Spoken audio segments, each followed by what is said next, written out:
moving on to other things, of course, I had the that repair of the Anker 737 with all new cells. So I did put it back together. So, of course, on the front face, it looks perfect. I got some big heat shrink from the Amazons. So I needed something in the range of about 65 to 70 millimeter diameter heat shrink tubing. I found something on the Jungle site, and I left all that cap down tape on it, and there you go, 27,000 milliamp hour, and it was rebuilt on 3/29 of 2026. The display lights up, and I did test this thing with a electronic load, and the little display goes from 100 to 0 before it shuts off, which was awesome, which it never did that before. And then when I did charge it, I get way more charge current than I did previously. So for me to kind of compare what this does, I drained this down, recharged it. I drained a different brand 27,000 milliamp hour pack, recharged that pack with this one. It recharged that other 27,000 milliamp hour pack to 96%.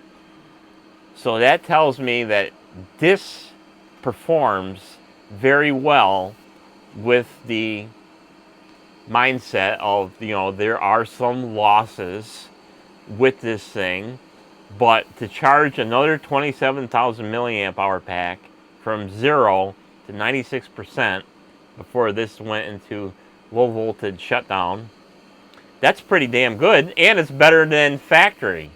So you can go back, for those who are new, who are watching. I had a little overview video of this thing, and the first one I did, it promptly died when I was trying to charge it and discharge it just to get some kind of number off of it. Sent it back, got a new one, which this is, when I got it returned to me. Of course, they don't fix it, they just throw them out. But even this one, when it came back to factory, it was still bad. So it did have the trait. Early on, I would discharge it. I think at the time it stopped.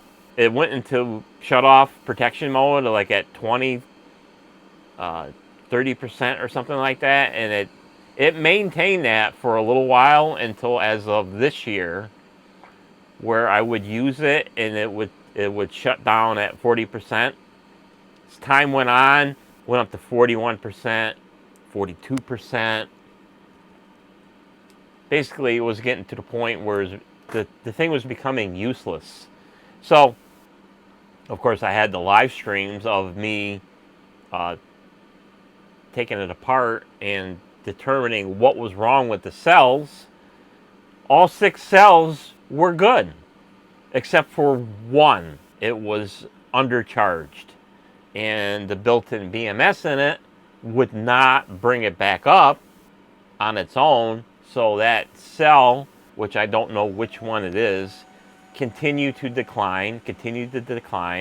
It made the low voltage cutoff keep going up and up and up, and that was that. So I took out all the cells.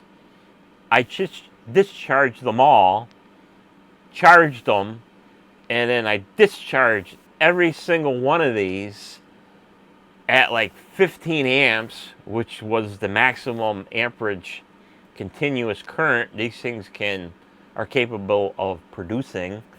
And even the bad one outperformed the rest of them.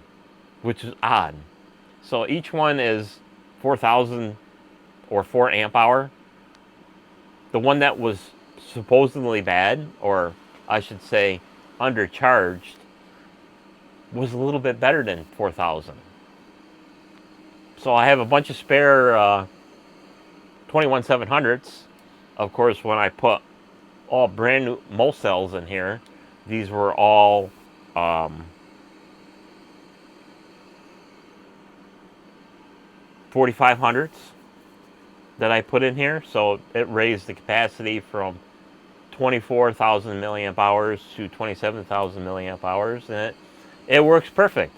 And when I shrunk it, I put the heat shrink in. Of course, at the ends, it just left that kind of messy, heat shrink when it's not the object out here. There's nothing out here, so it only shrinks down to its nominal shrinkage. So while it was still hot, I just folded it over like you wrap presents. So that's it. It's well protected. It doesn't meet the, national NSA standards anymore. It's